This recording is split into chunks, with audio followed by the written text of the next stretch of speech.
તો ઈ જીવને દ્રવ્યથી શું કહેવાય? તો ઈ જીવને નરક, હા, એ જીવને નરકનો જીવ કહેવામાં આવે દ્રવ્યથી. અથવા તો જે નરકનું આયુષ્ય ભોગવીને પછી બીજી પર્યાયમાં આવ્યો, તો ક્યાંથી આવ્યો? તો કે નરકમાંથી આવ્યો. તો ભૂત અને ભવિષ્યની પર્યાયની અપેક્ષાએ એમાં કથન કરવું એને દ્રવ્ય નિક્ષેપ કહેવામાં આવે. નામ નિક્ષેપ, સ્થાપના નિક્ષેપ, દ્રવ્ય નિક્ષેપ અને ભાવ નિક્ષેપ. એટલે અત્યારે નરકમાં નારકીપણે જે બધા રે છે, હા, જે નરકનું સ્થાન છે એને ભાવથી નરક કહેવામાં આવે. સમજાઈ ગયું બધાને? નામ, સ્થાપના, દ્રવ્ય અને ભાવ. ફરીથી કયો? દ્રવ્ય અને દ્રવ્ય ભાવ. નરક, દ્રવ્ય નરક એટલે જે, હા, હા, દ્રવ્ય અને ભાવ બંને જરા સમજાવો.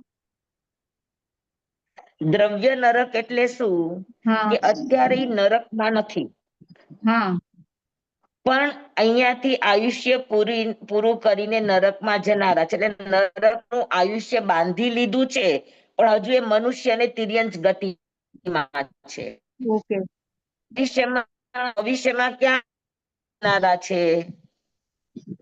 નરકમાં. નરકમાં જનારા છે. હમ.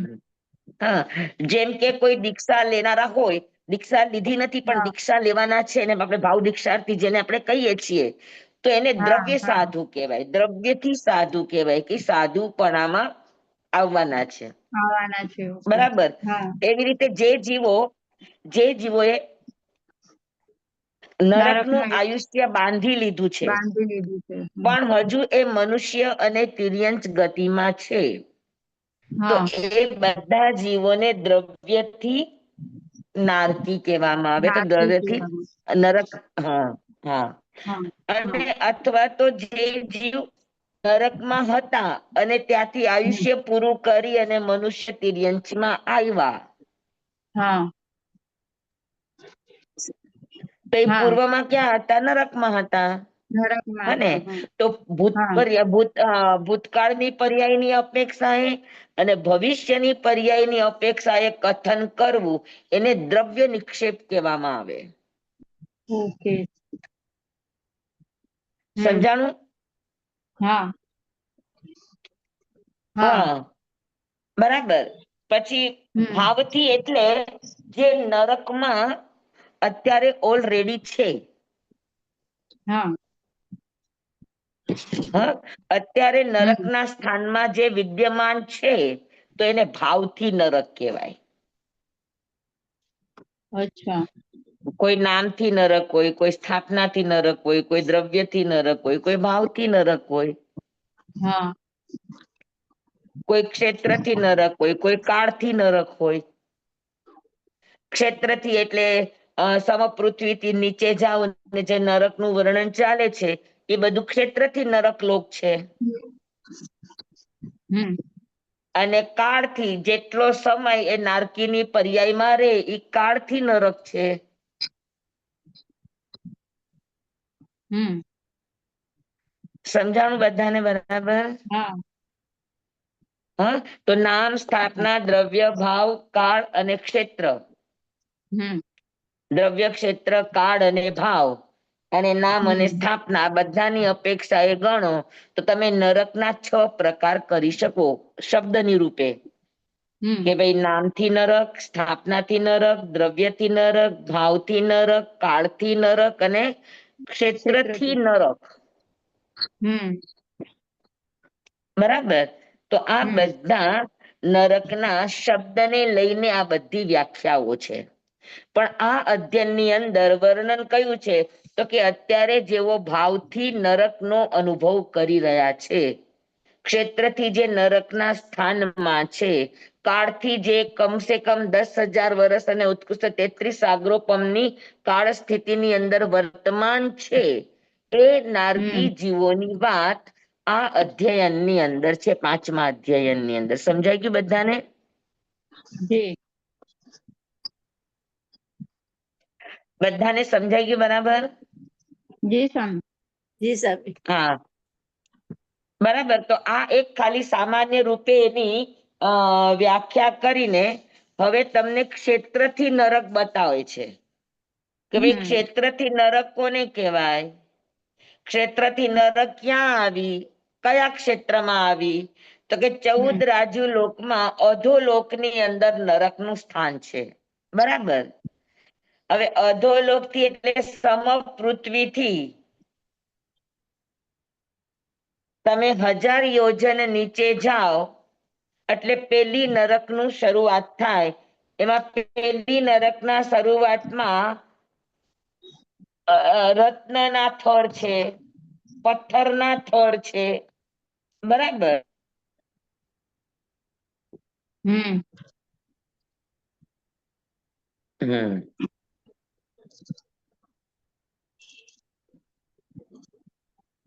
તો એ જે નરકનો દળ છે, આખો નરકનું પેલી નરકનું આખું સ્થાન છે, એ 1,80,000 યોજનનું છે પેલી નરકનું. બરાબર. તેમાંથી 1000 યોજન ઉપર અને 1000 યોજન નીચે મૂકો તો વચ્ચે 1,78,000 જે પોલાણ છે, એ પોલાણની અંદર 13 પાથડા અને 12 આંતરા છે. સમજી લ્યો. પેલી નરકમાં. આ પેલી નરકની વાત કરી રહી છું. હમ હવે આ પેલી નરક છે. હમ બરાબર. આ આખું કેટલું છે તો કે 1,80,000. હા. આ આખું 1,80,000 નું છે. 80,000. એમાંથી 1000 યોજન નીચે મૂકો, 1000 યોજન ઉપર મૂકો તો વચ્ચે કેટલું છે? 1,78,000 નું દળ. બરાબર. અને 1,78,000 ના દળની અંદર શું છે તો કે 13 પાથણા અને 12 આંતરા.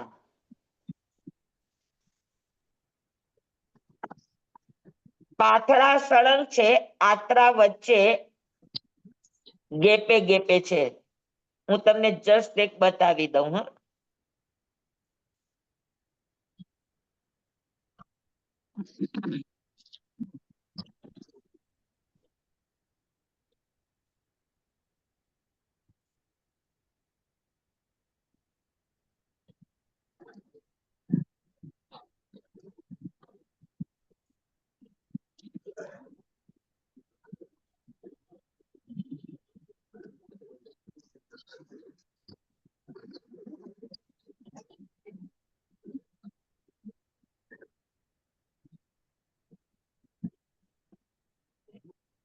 આવી રીતે હમ આ વચ્ચે વચ્ચે તમને જે દેખાય છે એ આંતરા છે, હમ અને બાકી આ આખું છે એ સળંગ પાથડા છે. આત્રા અને આંતરા. પાથડા અને આંતરા. સ્વામી આ પેલા લઈ લીધું છે તમે? હા, લીધું છે. હા. આ પાથડા અને આંતરા પેલા સમજાવી દીધું છે મેં તમને. આ હમ 9 તત્વો ભણાવતી હતી ને ત્યારે. હા હા બરાબર. તો આ જે હમ પાથડા, આ જે આંતરા છે ઈ 12 છે, અને હમ આ જે વચ્ચે વચ્ચે આ પાથડા છે આખા સળંગ, ઈ હમ 13 છે. હમ બરાબર. તો હમ પાથડા એટલે સમજી લ્યો કે ગોળ પાણીનો પાઇપ, કેવી રીતે પાઇપલાઇન નો પાણીનું પાઇપ કેટલો પહોળો ને એવો હોય ને, એવી હમ રીતે 3,000 યોજનના એક એક પાથડું હોય. બરાબર. તો 1,78,000 માં 13 પાથડા છે, અને 2 પાથડાની વચ્ચે એક ગેપ છે. આ 2 પાથડાની વચ્ચે એક એક ગેપ છે, એ આત્રા. એટલે 13 આંતરા અને 12 પાથડા પેલી નરકમાં ક્ષેત્રની અપેક્ષાએ. બરાબર. તો ગેપ પણ 13 એટલો જ હોય? પાથડાની અંદર, હાજી, ગેપ પણ 3,000 નો જ હોય? બે ના, વચ્ચે ગેપ 3,000 નો ન હોય. ગેપ નહીં. ઓછો હોય. ગેપ 3,000 નો ન હોય. હા.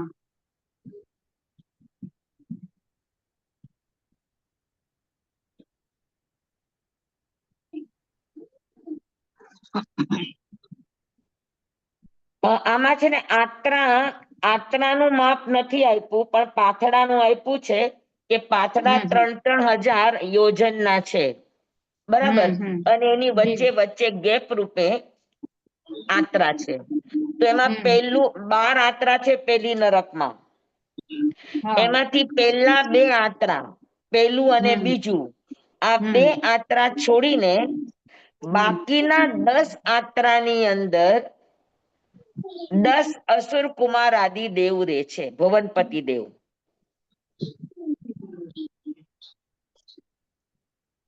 હા, જેવી રીતે પહેલા બે આંતરા ખાલી, પછી અસુર કુમાર, નાગકુમાર, સુવર્ણકુમાર, વિદ્યુત કુમાર વગેરે વગેરે આવી રીતે 10 અસુર કુમારના આંતરા છે. સમજાઈ ગયું બધાને? જી સર. તો ભવનપતિ દેવ પેલી નરકના આંતરામાં રહે છે. હા, પેલી નરકનું બંધારણ કઈ રીતે છે? તો કે આખી પેલી નરક 1,80,000 યોજનની છે. એમાંથી 1,000 માટીનું દળ ઉપર મૂકો, 1,000 માટીનું દળ નીચે મૂકો, વચ્ચે 1,78,000 નું પોલાણ છે. આમ તો દરેક નરક એક એક રજ્જુની છે, પણ એ રજ્જુમાં ઘનોદધિ, ઘનવાત, તનવાત, પછી રત્નના કાંડે બધું તમે અલગ ગણી નાખો. ખાલી પ્યોરલી નરકનો દળ કેટલો છે એ અત્યારે આપણે લીધો છે. તો 1,78,000 નો જે નરકનો દળ છે, દળ એટલે ઈ ગેપ, ઈ વોલ્યુમ, એની અંદર 13 પાથડા છે અને 12 આંતરા છે, બરાબર. 13 પાથડામાં પેલી નરકના નારકી જીવો રે છે, અને આંતરાની અંદર પહેલા 2 આંતરા છોડીને ત્રીજા આંતરાથી એક એક આંતરામાં એક એક ભવનપતિ દેવના આવાસો છે. જેમ કે ત્રીજા આંતરામાં અસુર કુમારના, ચોથા આંતરામાં નાગ કુમારના, સુવર્ણ કુંવરના, એમ લાઈનસર લેતા જવાનું. તે 12મા આંતરાની અંદર સ્તનિત કુમાર નામના ભવનપતિ દેવ છે. સમજાણું આટલું? જી સાહેબ. બધાને? હા. જી સ્વામી. બરાબર સમજાઈ ગયું ને બધાને? રેખાબેન કઈ ફરક હોય તો કેજો. હા સ્વામી, બરોબર છે. હવે ઈ દરેક નરકનો પાથડો કેવો હોય? અત્યારે તમને દેખાવમાં ચોરસ દેખાડ્યું છે, પણ રિયલમાં આવી રીતે નથી. આ પેલો પાથડો કેવો હોય?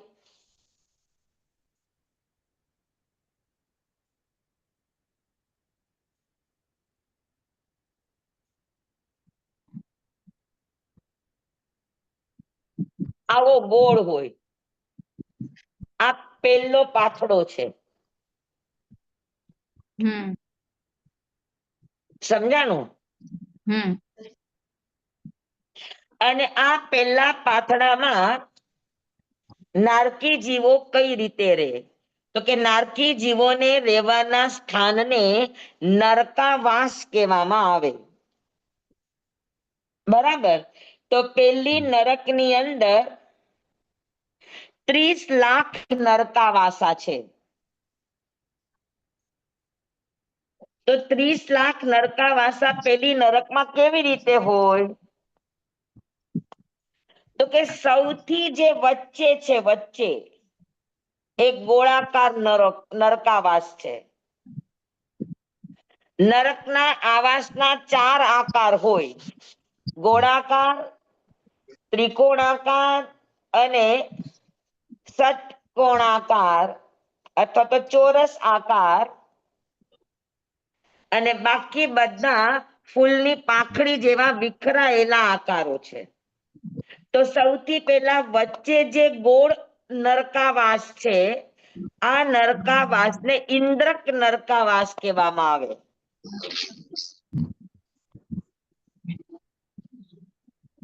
ઇન્દ્રક.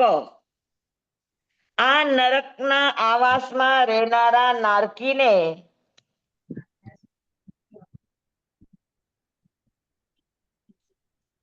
સૌથી ઓછામાં ઓછું દુઃખ હોય.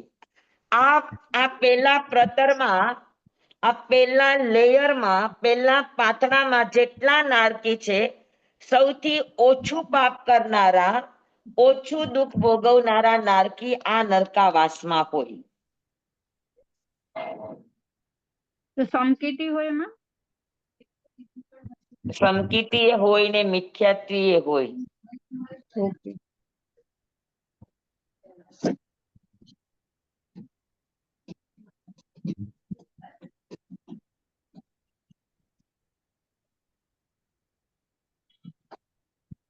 પછી આવા ત્રિકોણ આકારના નરકાવાસ હોય ગોળની બાજુમાં. પછી ચોરસ આકારના નરકાવાસો હોય.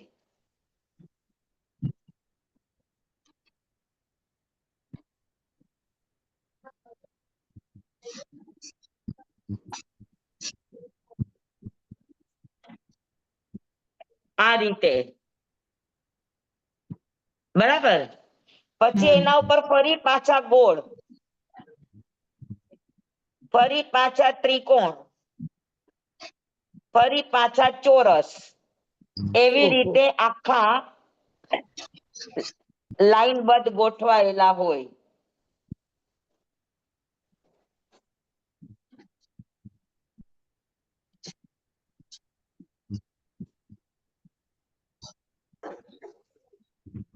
આવી રીતે આ 4 દિશા છે, પૂર્વ, દક્ષિણ, પશ્ચિમ અને ઉત્તર.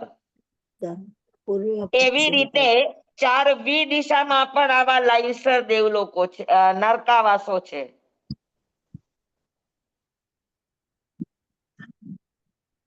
સમજાણું?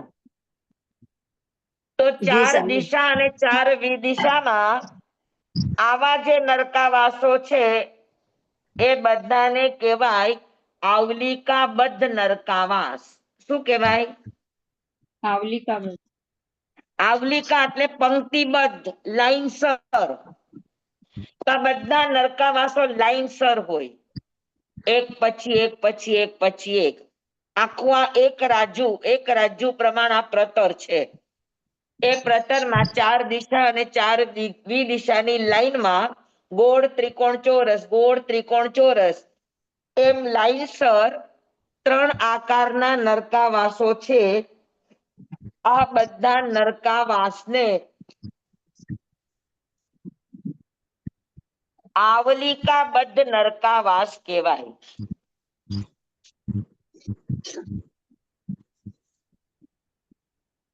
આવલિકાબદ્ધ નરકાવાસ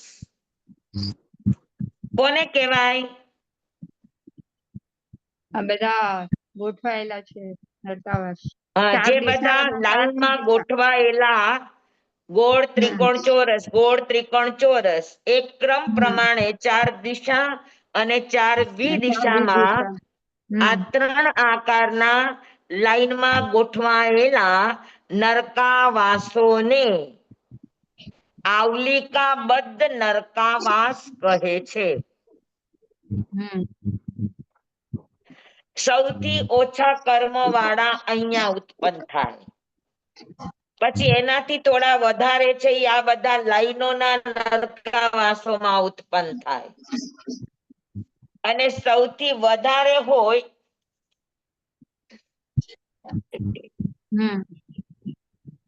એ બધા પુષ્પાવિકીર્ણ એટલે છૂટા છવાયા નરકાવાસ.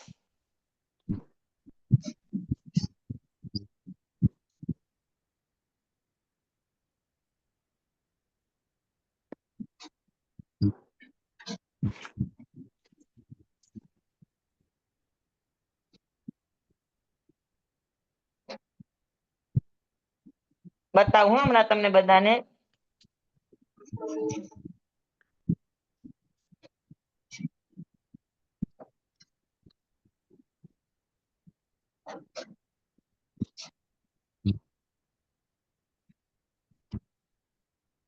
છૂટા છવાયા નરકાવાસને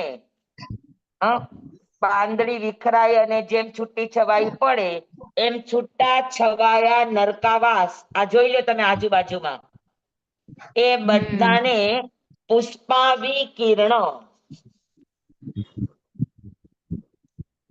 એટલે વિખરાયેલી પાંદડી, પુષ્પાવિકીર્ણ નરકાવાસ જોઈ લ્યો.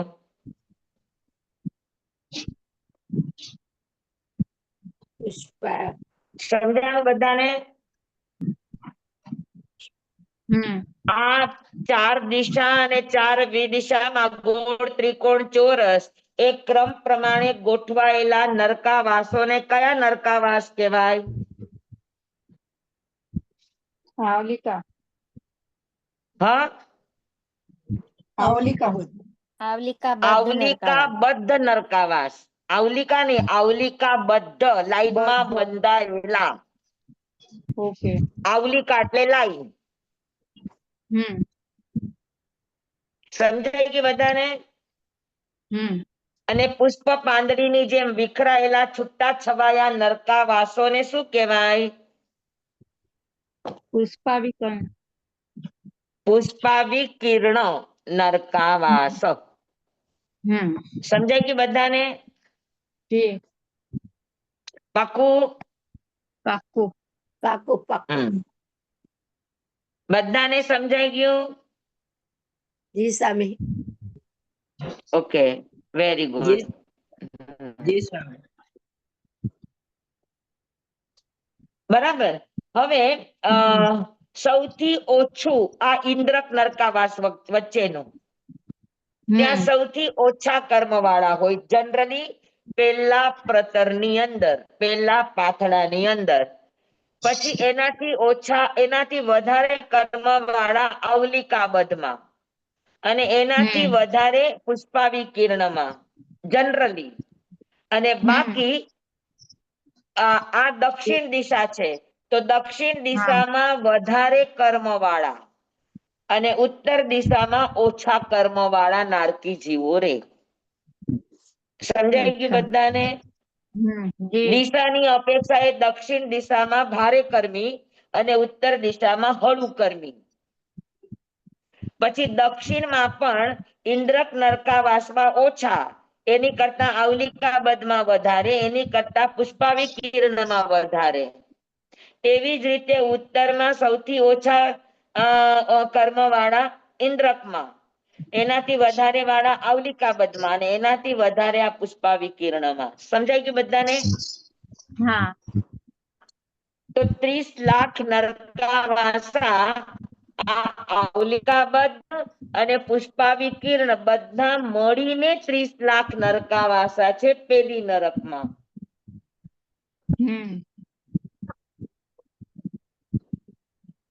સમજાય કે બધાને આ વાત? હા.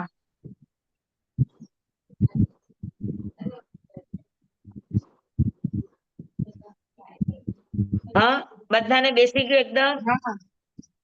જી આવી સ્વામી. રીતે પેલી નરકના 13 પાથડા આવી રીતના હોય.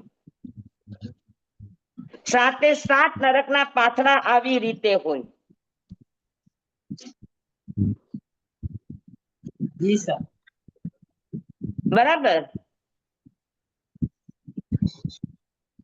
હા, તો પેલા પાતળા કરતા બીજા પાતળાના નારકી જીવોના કર્મ વધારે, બીજા કરતા ત્રીજાના વધારે, સૌથી વધારે સ્થિતિ અને સૌથી વધારે દુઃખ, સૌથી વધારે કર્મ 13મા નીચેના સૌથી 13મા પાથડામાં રહેનારા નારકી જીવોને હોય. સૌથી ઉપરના પાથડાની અંદર ઓછા કર્મ વાળા હોય, ઓછી સ્થિતિ વાળા હોય. 10,000 ની સ્થિતિ વાળા નારકી બધા પેલા પ્રતરમાં હોય. બીજાથી આગળમાં કોઈ 10,000 વાળા ન હોય. બેસી ગયા બધી વાત? તો દરેક પાથડામાં 30 લાખ હોય નરકાવાસ? દરેક પાથડામાં 30 લાખ નહીં, બધા પાથડા થઈને 30 લાખ. અચ્છા, બધા થઈને. 13 પાથડાના થઈને 30 લાખ. ઓકે. અત્યારે હવે મને ઉપસ્થિત નથી, હું પન્નવના સૂત્ર મારું લખેલું છે, મેં એમાં ચાર્ટ કર્યા હતા, પણ હવે એમાં આપ્યા હશે કે નહીં આપ્યા હોય ખબર નહીં, પણ મેં બધામાં જ કર્યું હતું કે દરેક પાથરાની અંદર આવલિકાબદ્ધ કેટલા, આવલિકાબદ્ધમાં ગોળ કેટલા, ચોરસ કેટલા, ત્રિકોણ કેટલા, પુષ્પાવિકીર્ણ કેટલા, બધાના આંકડા મેં છૂટા પાડેલા હતા પન્નવણામાં. અચ્છા. પણ હવે અત્યારે છે કે નહીં મને જોવું પડશે. જી સ્વામી. હા, કેમ કે મેં જે પણ આ બધાય દરેક પદના નકશાઓ, ચિત્રો એ બધાની અલગ એક ફાઇલ બનાવી હતી, અને ઈ ફાઇલ હવે ત્યાં કોનાથી ગોટે ચડી શું થયું પણ મિસપ્લેસ છે, મારા હાથમાં નથી આવી ને એ લોકો કે છે અમારી પાસે નથી, શું થયું ભગવાન જાણે. હા, પણ એની અંદર મેં આ બધું જ છૂટું પાડ્યું હતું, એક એક પાથડાની સ્થિતિ, એક એક પાથડાની લેસ્યા અને એક એક પાથડાના નરકાવાસો, આ બધું છૂટું પાડ્યું હતું. જી સ્વામી. તો સમજાય કે બધાને નરકનું આ રચના, પેલી નરકની રચના હા. બધાને બરાબર સમજાઈ ગઈ? જી સ્વામી. હા. પછી જેવી પેલી નરકનું 13મું પાથડું પૂરું થાય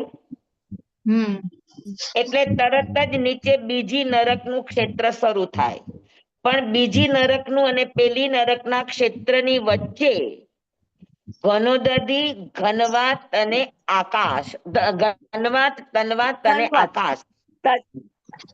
હા, ઘનોદધિ, ઘનવાત, તન્વાત અને આકાશ. હા, આ ચાર દરેક પૃથ્વીની નીચે, અધોલોકની અંદર 7 પૃથ્વી છે, બરાબર. પેલી પૃથ્વી ધમા અથવા તો રત્નપ્રભા, એની નીચે 20,000 યોજનનો ઘનોદધિ છે, એટલે સોલિડ પાણી છે. એની નીચે અસંખ્યાત યોજનનો ઘનવાત છે, એની નીચે અસંખ્યાત યોજનનો તન્વાત છે, અને એનાથી નીચે અસંખ્યાત યોજનનો આકાશ છે. સમજાણું બરાબર? ખાલી જગા છે પેલી નરકની પૃથ્વીની નીચે, બરાબર. 13મો પાથડો પૂરો થાય ઈ પેલી નરકની ધરતી છે, ઈ ધરતીની નીચે 20,000 યોજનનું ઘનોદધિ, બાકી ત્રણેય અસંખ્યાત અસંખ્યાત યોજનના ઘનવાત, તન્વાત અને આકાશ. તો આ રીતે આ ગેપની અંદર વચ્ચે ઈ છે. પછી આવશે બીજી નરકની ભૂમિ, તો બીજી નરકની ભૂમિનું પિંડ કેવડું છે, આ બધું કાઢતા એનું દળ કેટલું વધે છે, તો કે 1,32,000 યોજન. એમાંથી 1,000 યોજન ઉપર, 1,000 યોજન નીચે મૂકો તો વચ્ચે 1,30,000 યોજનનું વચ્ચે જે દળ છે, એ દળની અંદર 11 પાથડા અને 10 આંતરા છે.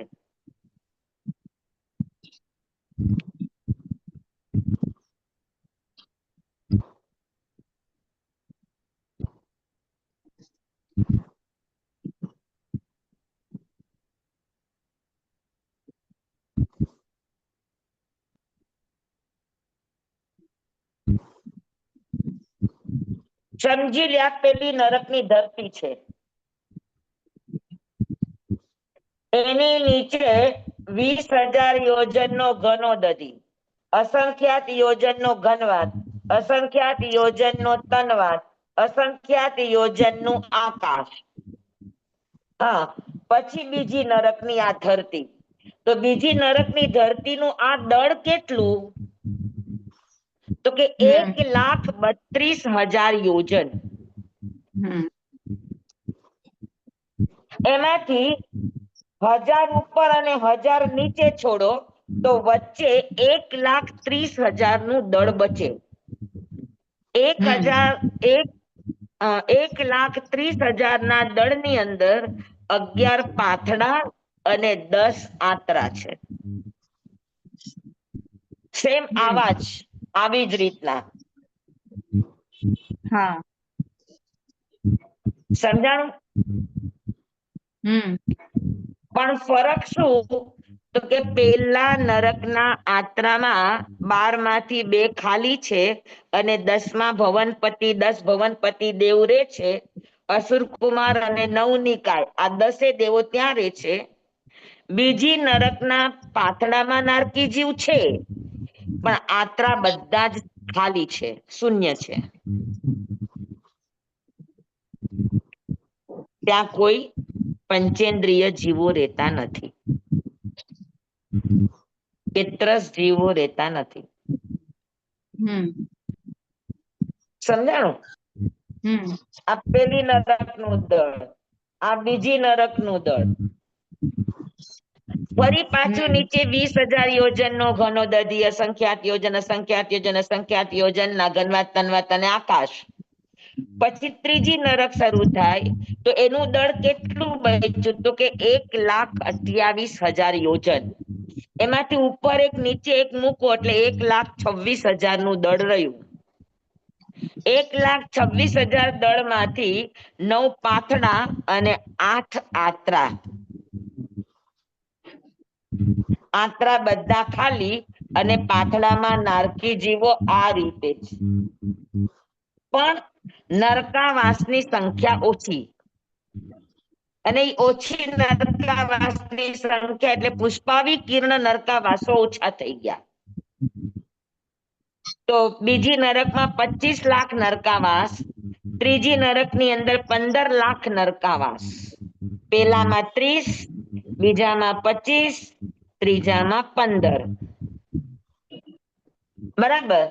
પછી આવશે વળી પાછું ઘનોદરી ઘનવાત તનવાત આકાશ, અને પાછું ત્રીજા નરકની પૃથ્વી. ત્રીજા નરકની પૃથ્વીનું દળ એ કેટલું છે? ત્રીજા ને ચોથાની, સોરી, 1, 2, 3. પછી ચોથાનું દળ કેટલું છે?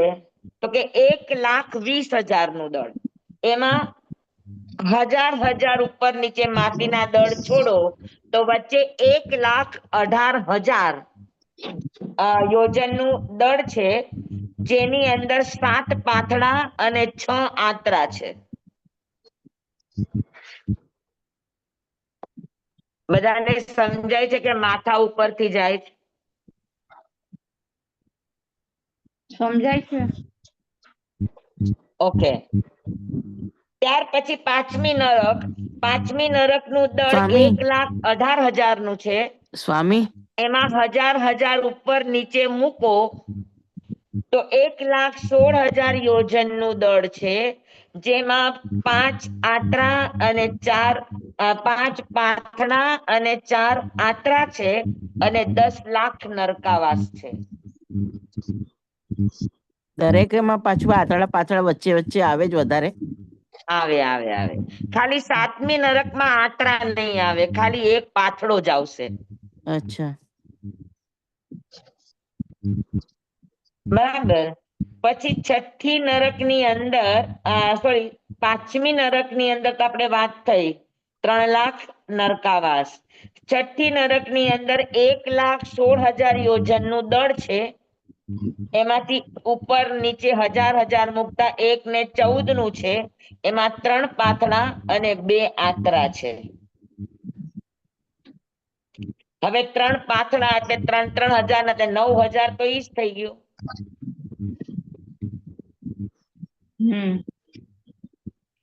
હા, અને એમાં 99,995 નરકાવાસ છે.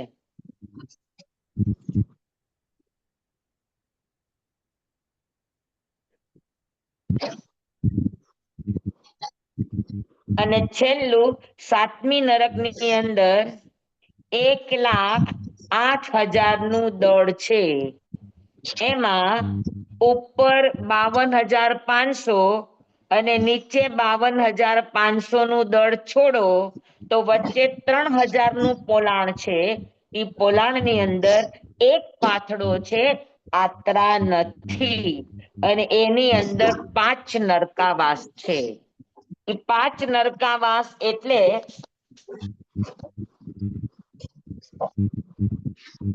હા, એમાં આ એક જ પાથડો છે, આત્રા નથી 7મી નરકમાં. તેમાં વચ્ચે એક ઇન્દ્રક અને બાકી 4 ત્રિકોણ નરકાવાસ. આ 5 જ નરકાવાસ છે 7મી નરકમાં.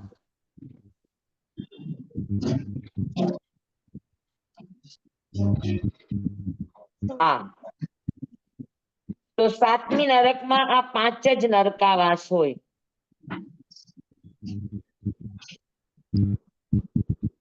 સમજાય કે બધાને? હમ તો કુલ મળીને પાથડા કેટલા થયા?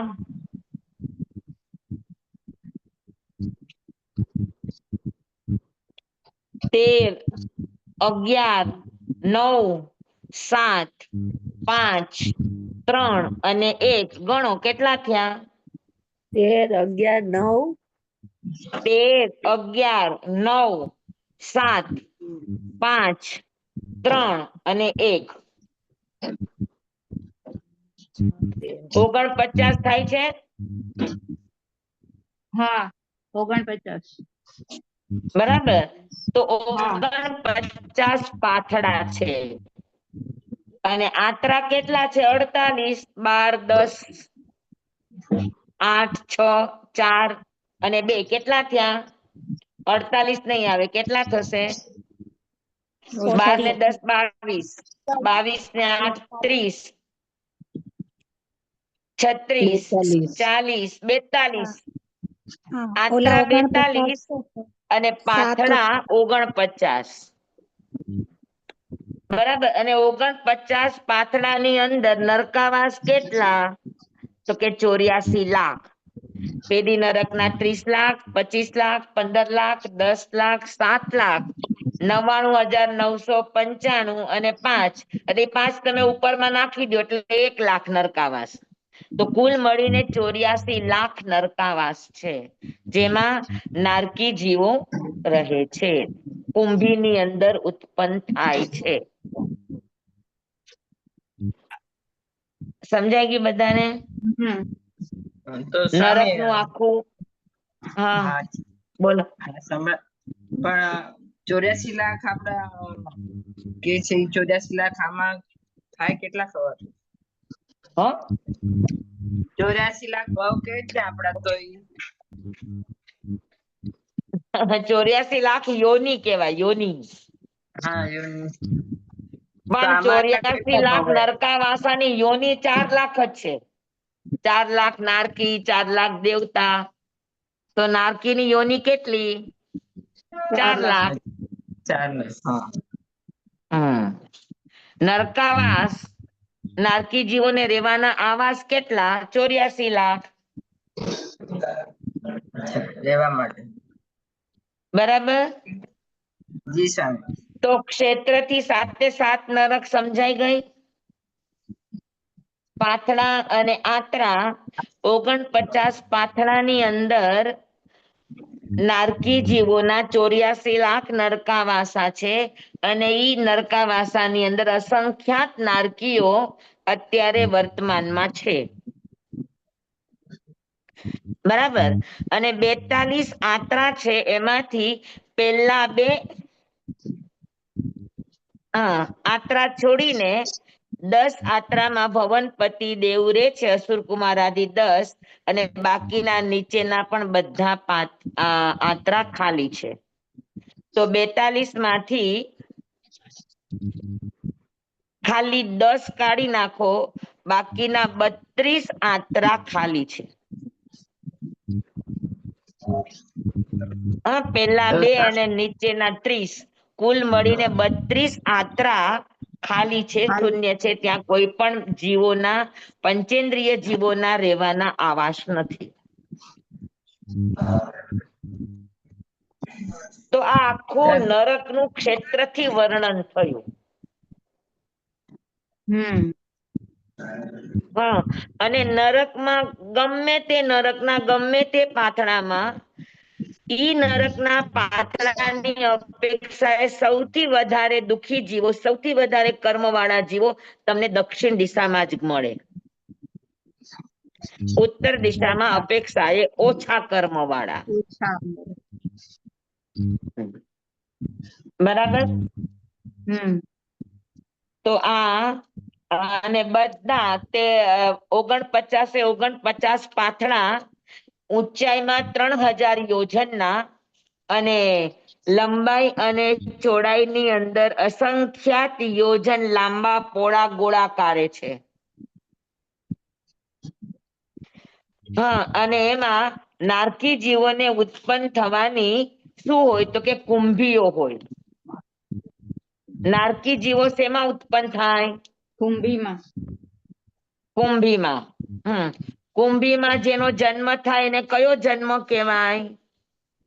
નારકી. એને ઉપપાત જન્મ કહેવાય. શું કહેવાય? ઉપપાત.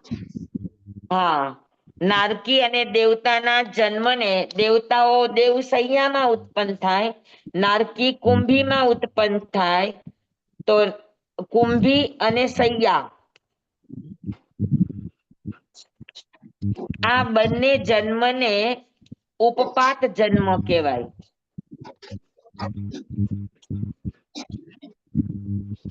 પછી ગર્ભથી ઉત્પન્ન થાય એને ગર્ભ જ કહેવાય.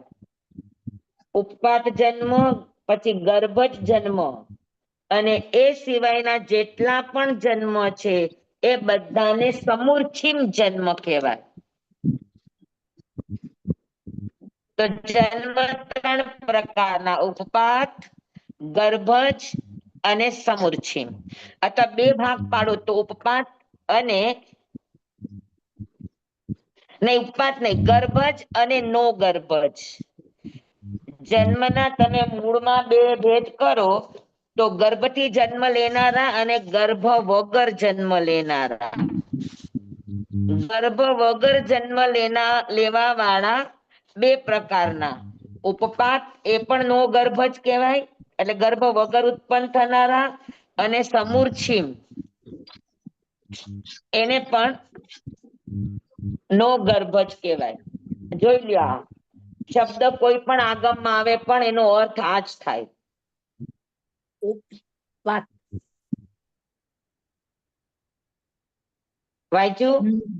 આ નો ગર્ભજના 2 પ્રકારના જન્મ, અને ગર્ભથી ઉત્પન્ન થવા વાળા છે એ બધા ગર્ભજ જ કહેવાય.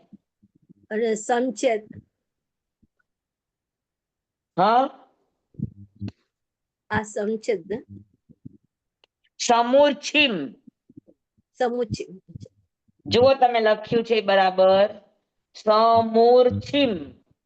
અચ્છા, ઓકે.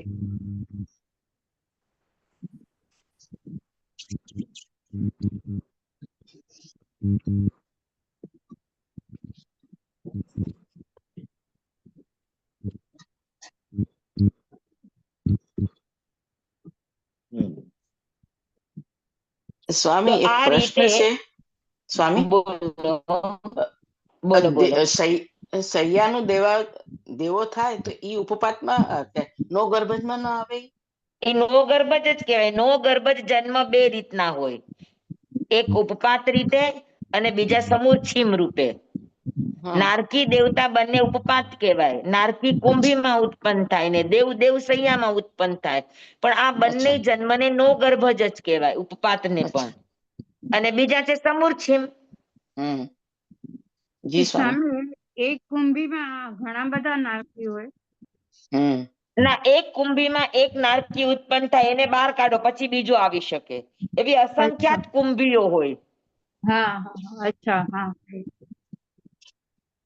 અને નારકીઓનું જન્મસ્થાન કુંભી, હા, દેવતાઓનું જન્મસ્થાન દેવસૈયા, દેવસૈયા. ગર્ભજનું જન્મસ્થાન માતાની કુક્ષી. બરાબર. અને સમૂર્છિમની ઉત્પન્ન થવાની ધરતી ઈ. પૃથ્વી, પાણી, અગ્નિ, વાયુ, વનસ્પતિ, વિકલેન્દ્રિય જીવો, પંચેન્દ્રિય જીવો, આ બધાની યોની બનાવીને ઉત્પન્ન થાય એને સમૂર્છિમ જીવો કહેવાય.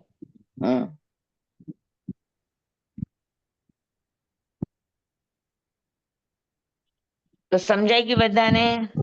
જી હા, નારકીનું બધું બરાબર સમજાઈ ગયું? ક્ષેત્રની અપેક્ષાએ કોઈને કાંઈ પ્રશ્ન છે? મને તો એટલો વિચાર આવે છે કે કેટલી નીચે સુધી નારકી હશે, કેટલી લાંબી હશે. પહેલા વચ્ચે પાત્ર વચ્ચે 49 પહેલા પાત્રમાં સૌથી ઓછું દુઃખ અને છેલ્લા 49માં પાત્રમાં સૌથી વધારે દુઃખ. જી સ્વામી. જેને ઓછું આપણે દુઃખ અહીંયા રૌરવ બહુ. નરકાવાસ કહીએ. જી સ્વામી બહુ જ. હવે આ દેવો પણ એમને પણ દુઃખ હોય. હા? નરકમાં હા, કેટલા 9 મહિના લાગે દેવ જન્મ થતા કે તરત થઈ જાય 48 મિનિટ. 48 મિનિટમાં હા, અને અહીંથી જીવ જાય ક્યાંયથી બી 48 મિનિટમાં જન્મ થઈ જાય 100%.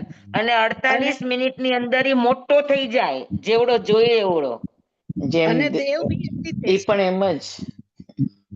દેવ હા, પણ એમ જ દેવ પણ એમ દેવ જ. દેવ ઓહ દેવને ને નારકીને બચપન યુવાવસ્થા એવું ન હોય. અચ્છા દેવતાને વૃદ્ધ અવસ્થા ન હોય, હંમેશા યુવાવસ્થા જેવું જ રહે. સ્વામી, દેવતાને જ્યારે હા, આયુષ્ય પૂર્ણ થાય 6 મહિના પહેલા ખબર પડે તો નારકીને પણ ખબર પડે કઈ? નારકીઓને એટલી ખબર ન પડે.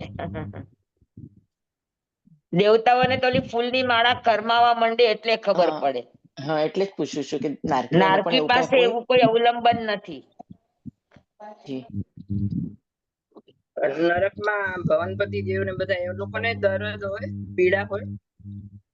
ના, ન હોય.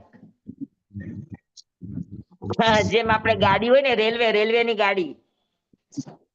જી પવનપતિ દેવોનું સ્થાન એટલે ફર્સ્ટ ક્લાસ નો ડબ્બો. અને નારકી એટલે થર્ડ ક્લાસ નો ડબ્બો.